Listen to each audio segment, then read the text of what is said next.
A box like this. A box like this, a tote like that, is a great way to store the stuff at your house.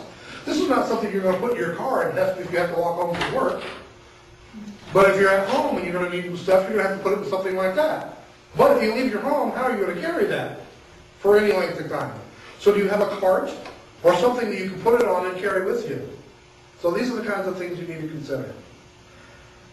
I saw something else on the internet the other day that I kind of liked, and I want to share this with you and kind of get you in the idea of what you should put in your 72-hour kit. As I told you, I'm not going to tell you exactly what to put in there, but I want you to play this game, kind of play this out in your mind's eye. Imagine that sometime in the next several days, there comes a loud knock at the door.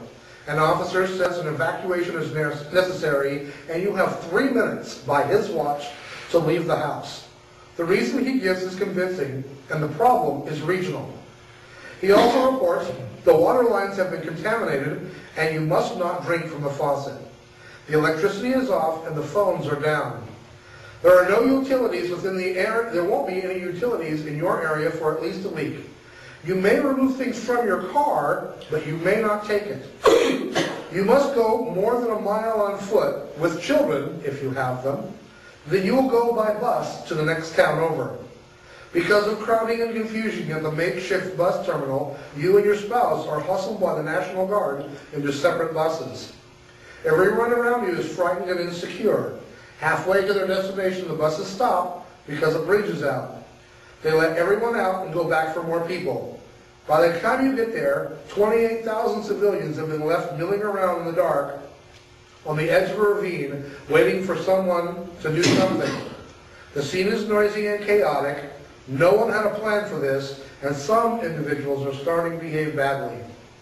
You begin to search for your family among the thousands of refugees who keep pouring into the area. A helicopter arrives and announces that the Red Cross will set up a shelter on the other side of the ravine in about 24 hours. Just sit tight. Don't you feel all warm and fuzzy inside? After a second 24-hour period, you will be free to return to your home on foot, if you wish, since by the time you get home, the immediate danger will have passed.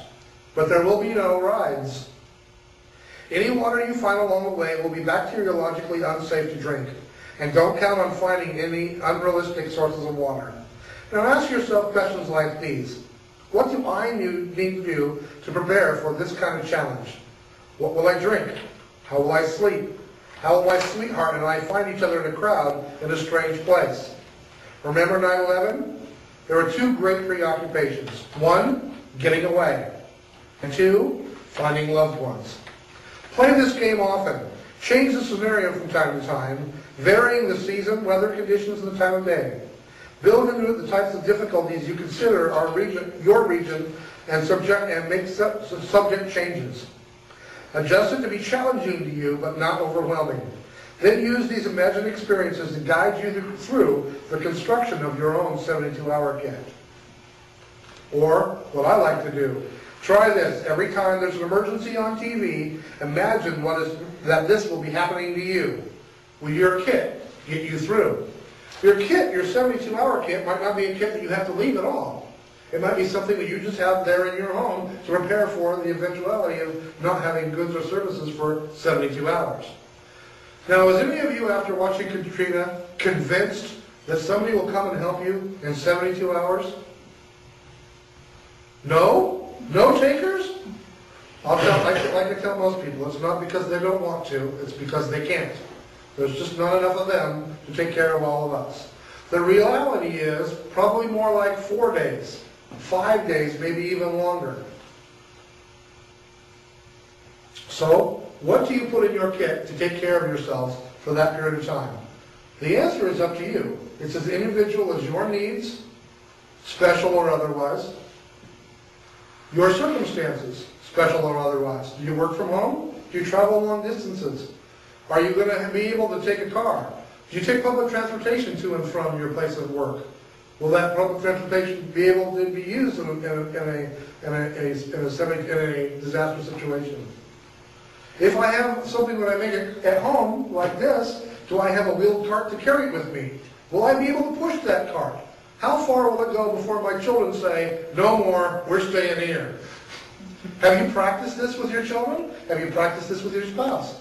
Have you actually tried to see if your 72-hour kit will actually sustain you for 72 hours? Now, I don't suggest that you go on a 3-day fast and eat one of the food bars for 3 days. You won't like me very much at the end of those 3 days. So I put together a list that looks like this. And I have it on my website. In this, I have a need to have, nice to have, and over the top. This is a suggestion for something that you would put in your car. I started this a car kit because usually if you have this right at home, you can usually do that. Let me go back for just a second. I just thought about something I wanted to cover. About watching scenarios on TV. I talked about the city in Colorado that suddenly their water was shut off. I turned to my wife and went, that'd be cool with us. I got plenty of water. You know, or you watch other scenarios that happen to play out on TV all the time. Riots or fires or anything else. For example, the fires in San Diego. Not too far away. In distance or in time, right? And blocks and blocks and blocks. Blocks and blocks and blocks and blocks. Somebody count how many times I said that? Burnt to the ground. Hundreds of people had to be evacuated. Where did they go? Well, if that was your neighborhood, a big firestorm is coming and you've got to leave your house in short order, what are you going to take? Where is it? If you do nothing else, then tonight, decide you're going to take the things you already have. I happen to have one of these totes somewhere. I have an old backpack somewhere. Go home, put some stuff in it, and keep it in a central location. By the door, under your bed, that's where mine happens to be. And I don't have something like this, although I have something similar to this under my bed. I have a pack like this for me, my wife, and 2 other of my children. So we have 4 of those under the bed. Kids all know they grab those, and off they go. And if we can, we grab other things, like we keep all of our photo albums right next to our front door. So if we can grab those, we would take them and go with them. But you can put those scenarios of things that you see on TV and go, all right, if that was me, could I prepare for that? How would I do that? And if you start thinking about those things, you'll start putting together a kit that will be specific to you.